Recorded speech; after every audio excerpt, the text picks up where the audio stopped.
So in your work, what do you see the long-term effects are of a woman that continues to emasculate their husband, that continues to try and take their power away, make them feel less than they are? What's going to be the outcome? As men stop trying. And so is it okay if I talk about kind of it's a little bit more difficult to talk about, but it's about one of the places that this shows up the most is in the sexual relationship. So, and this is something else that Doctors John and Julie Gottman talked about in their book, What Women Want. It's a guide for men, right? I encourage you to read it. The first and second chapter, the first and last few chapters are great. The middle chapters, don't waste your time. The first and last chapters. Okay. Yeah. And so, anyway, this is something I've been teaching for a long time, and to actually have it, researched, validated by, observation and statistics and science and so forth with Dr. John and Julie Gottman was just wonderful. But basically, it's this.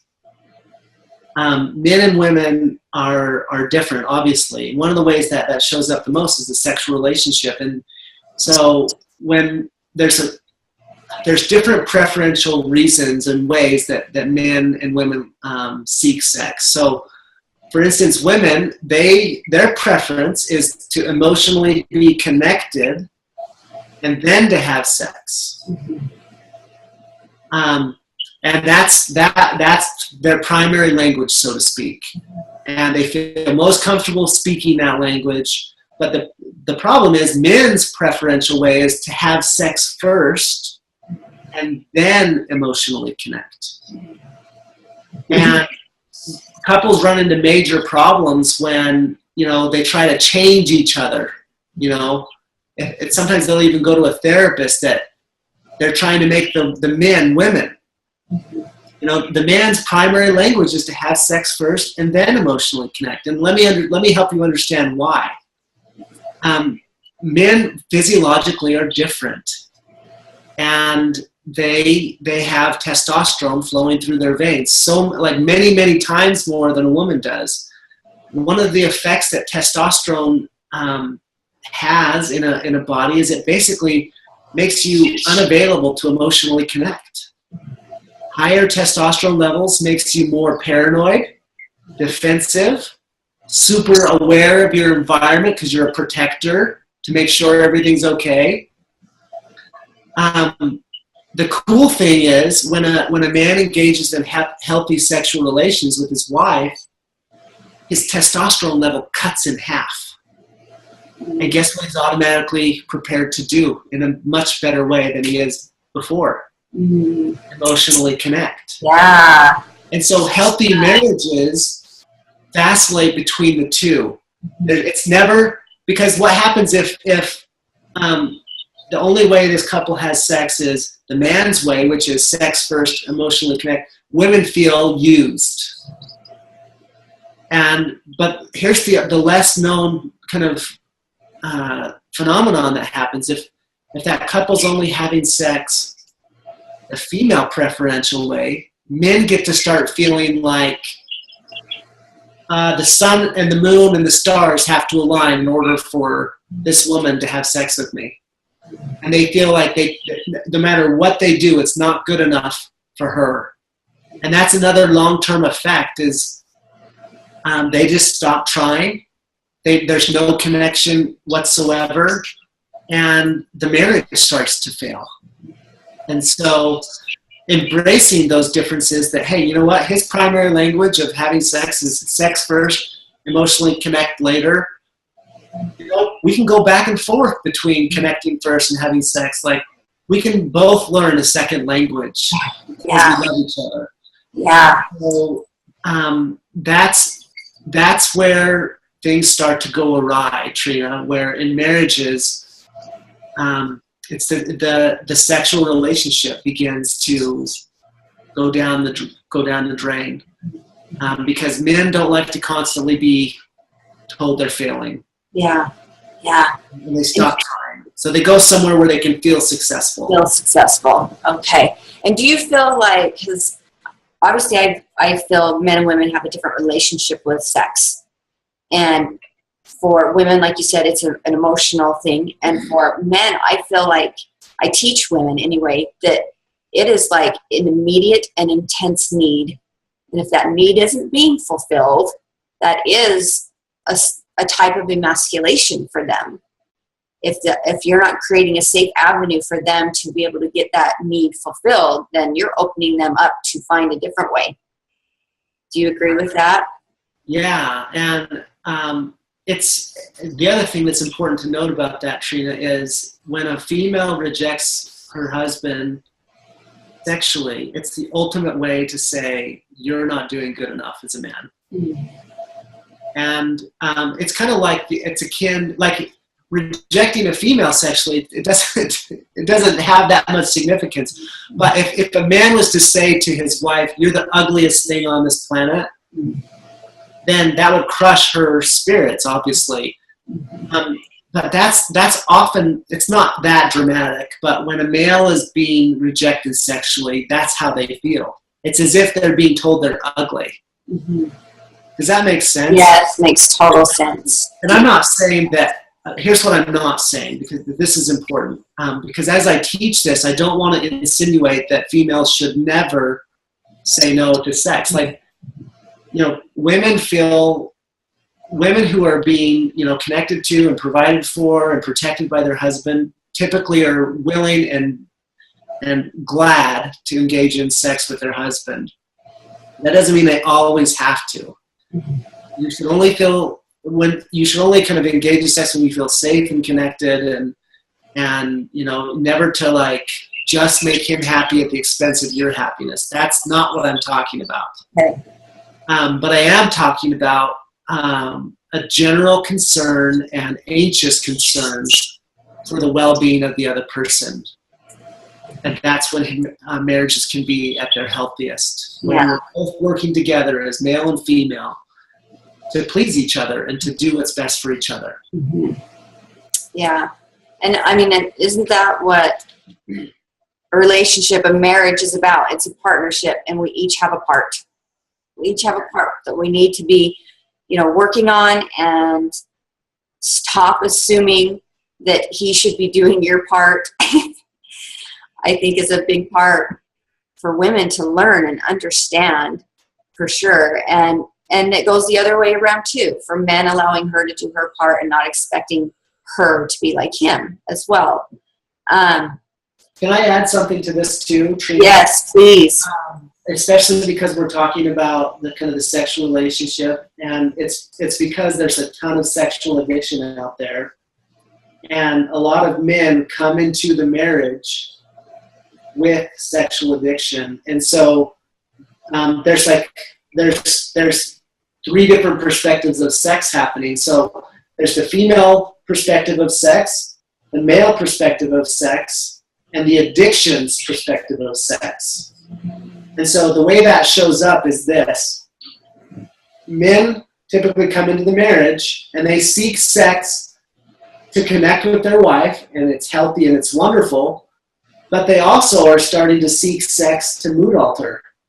Just like an alcoholic seeks alcohol to mood alter. If they had a bad day, they drink alcohol to feel better. Well, a sex addict has a bad day and seeks sex to feel better. And that's deeply betraying to a woman, because husband's not seeking her out or the marriage out to feel better. The husband's simply seeking out her body to feel better. And so it stimulates this kind of like double message inside of a woman, like, what do you really want from me? Like, I want to help you. I can see that you've had a bad day, but all you want is my body. Like, we need to talk about this. Mm-hmm. And so many, many women are, faced with this gargantuan, confusion of, what does this man really want from me?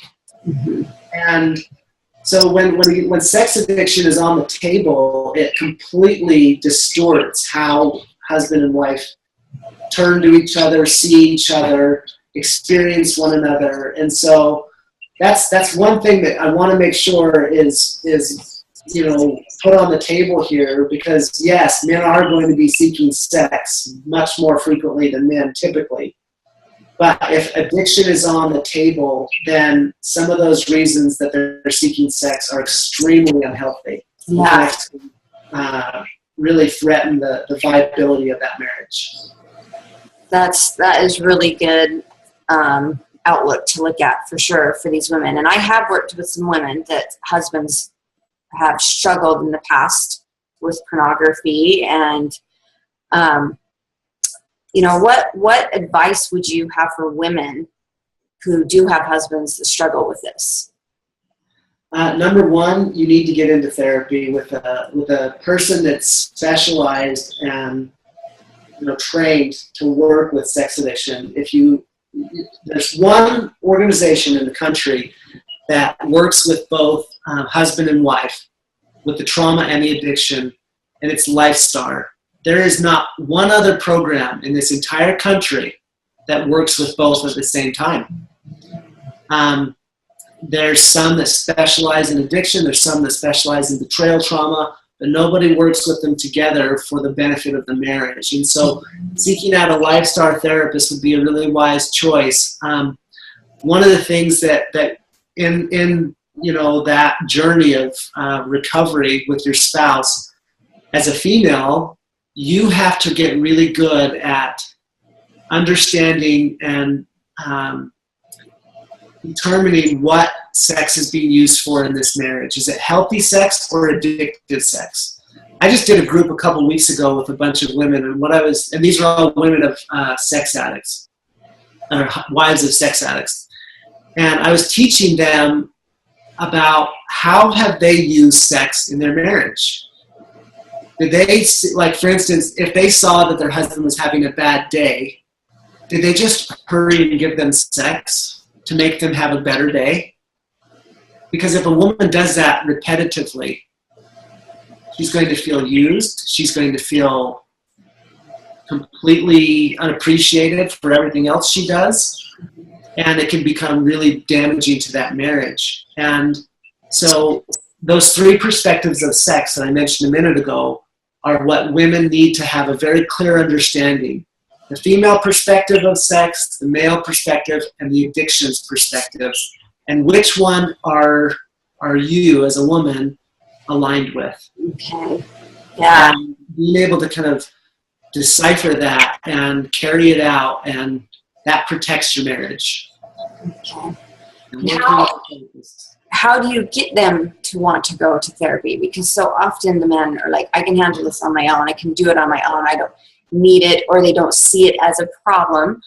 Or I've also witnessed where, pornography was an issue, and then that got stopped, and then another addiction started, say, drinking or whatever. And then that might have stopped, and then another type of sexual addiction, maybe masturbation or something like that. So they just keep switching because they think, I can handle it on my own, but then a new addiction just kind of takes over, but they're also refusing to, admit there's a problem or think that they can't do it on their own. I mean, these wives, I feel like their hands are tied a little bit on not wanting to emasculate their husband to get them there. Do you have any advice for that?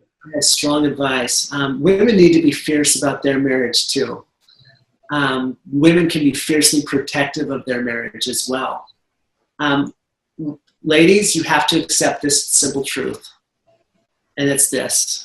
If you're expecting darkness to create healing, and darkness is, in this case, is being defined by there's a major problem in your marriage, and your husband doesn't want to get help, and you're agreeing with him by staying in the dark and not reaching out. When you need help, you know it in your bones, you know you need it.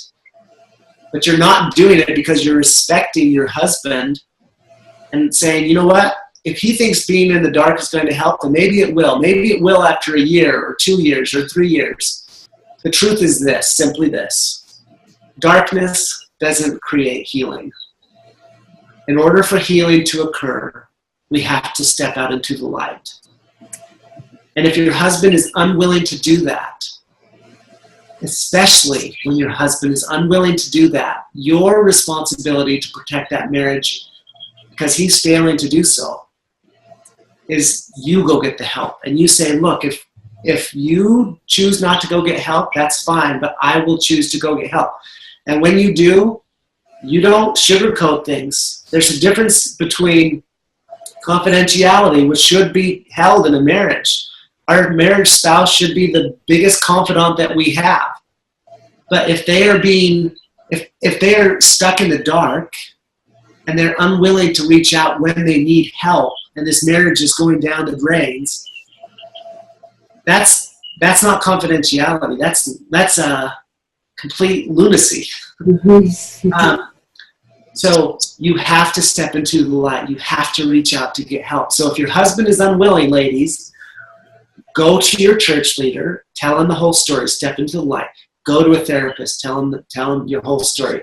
Go to a friend that you trust, that's shown over the course of time that they can keep things confidential.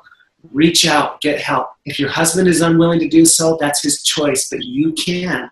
And it may be the only choice you have, and even chance you have of saving your marriage.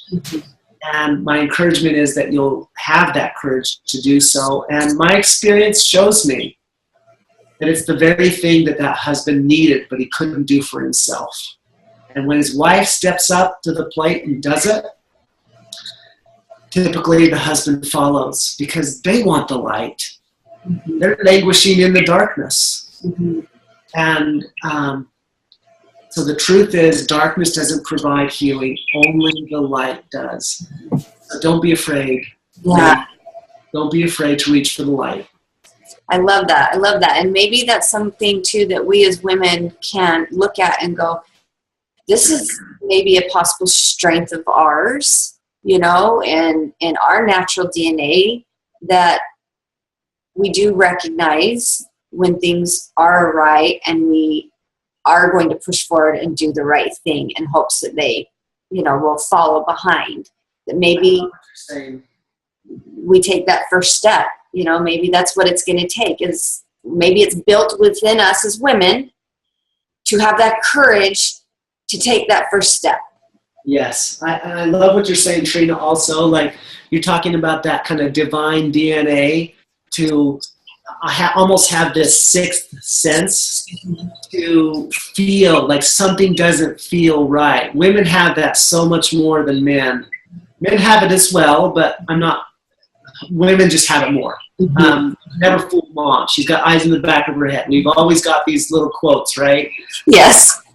You know, you never lie to your wife, and like, it's true. We've actually got research. It's so phenomenal research that actually shows it. I won't get into it.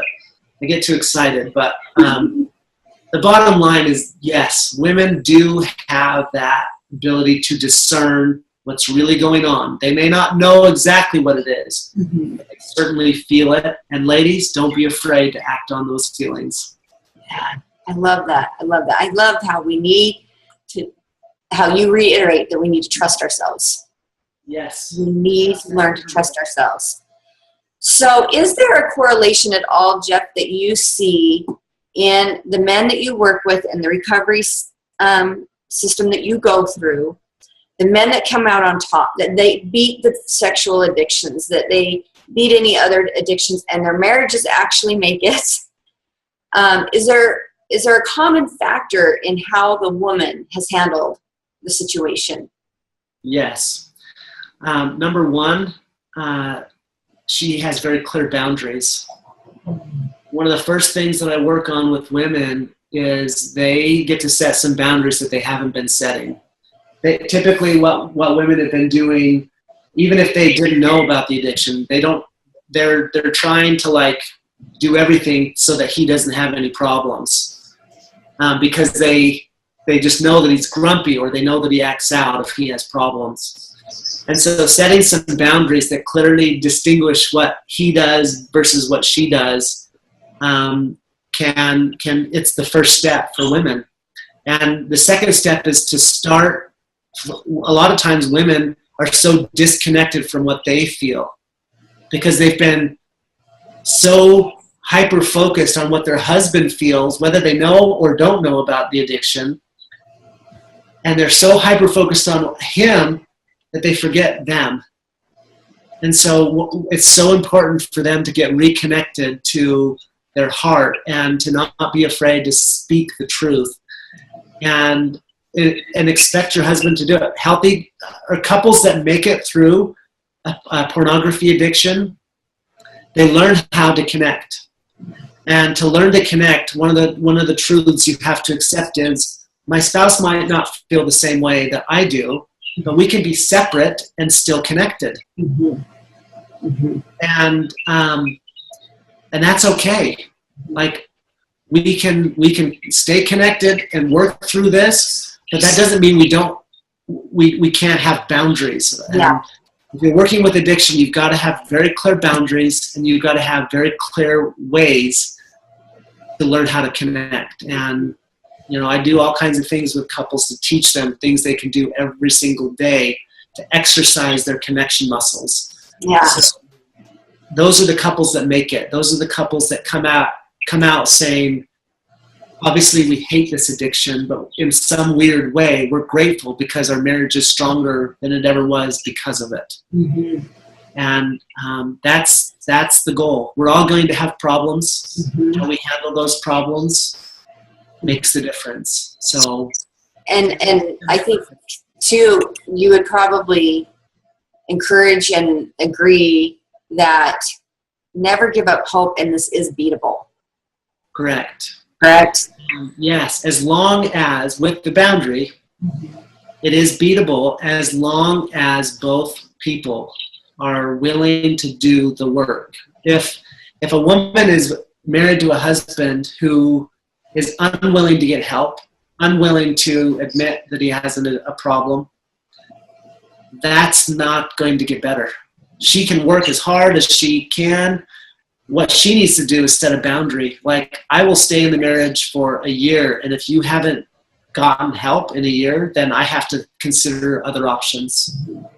Boundaries allow us to be closer, because it's a form of respect. And so whenever we respect or feel respected, we want to be closer.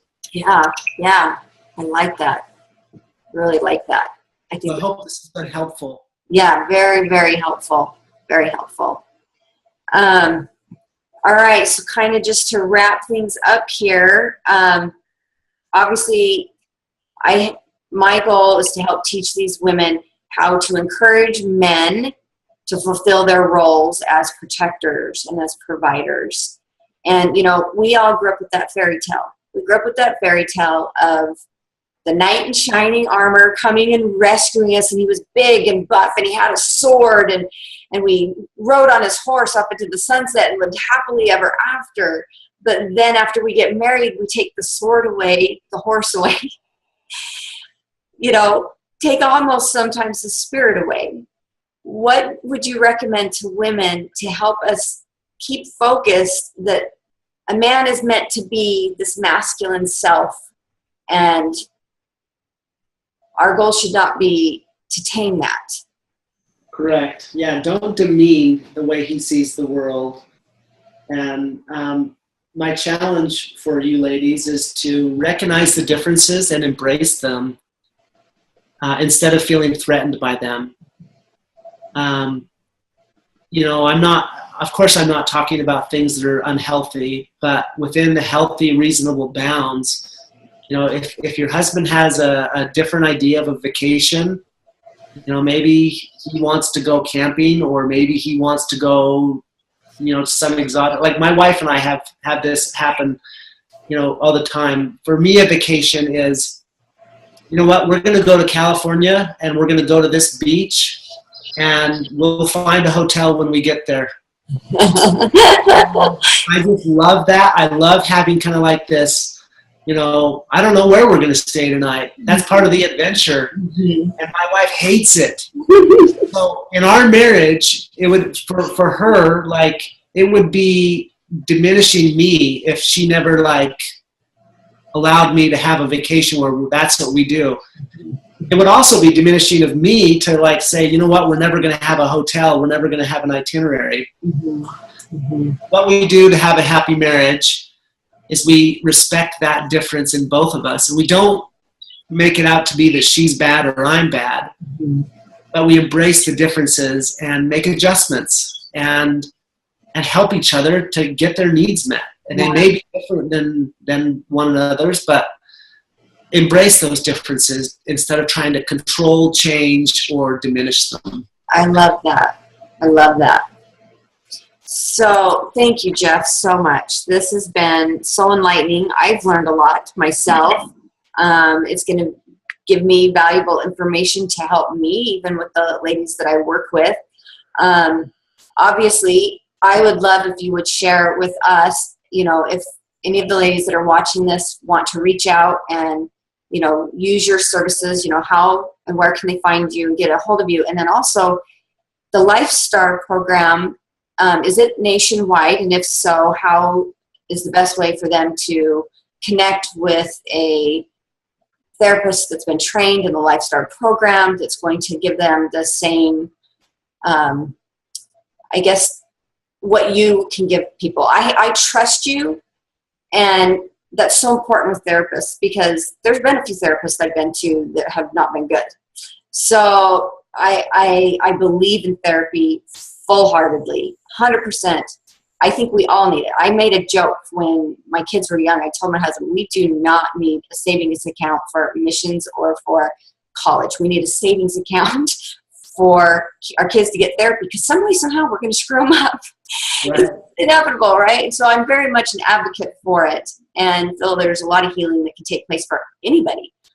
So how do they get a hold of you for your services if they're here locally or if they're away? How do they find a LifeStar representative that's been trained in the methods that you use? Can you kind of give us the website for LifeStar is lifestarnetwork.com. And, you can just choose the state that you're in and be connected to a LifeStar office. As far as for me, my email address is jeffem55@gmail.com. If you have questions or anything you feel like I can be helpful with you, I'm more than happy to read your email and respond. And if we need to go further than that, then happy to do that as well. So thank you for your time, Trina. And I think what you're doing is amazing. I love what the internet's allowed, women and men everywhere to band together, to know the truth, to practice living the truth together about things. And because you're right, some therapists can be wonderful in helping you embrace those truths. And some therapists can be quite damaging because they don't understand those truths. And so I think that what you're doing is such a fantastic venue for people to get help and inspiration and education. So I applaud what you're doing. So thank you. Well, I'm super grateful. I cannot wait to share this interview with these ladies. I've all told them, don't just go rent this book. You've got to have this book, especially if you have sons, besides just your husband.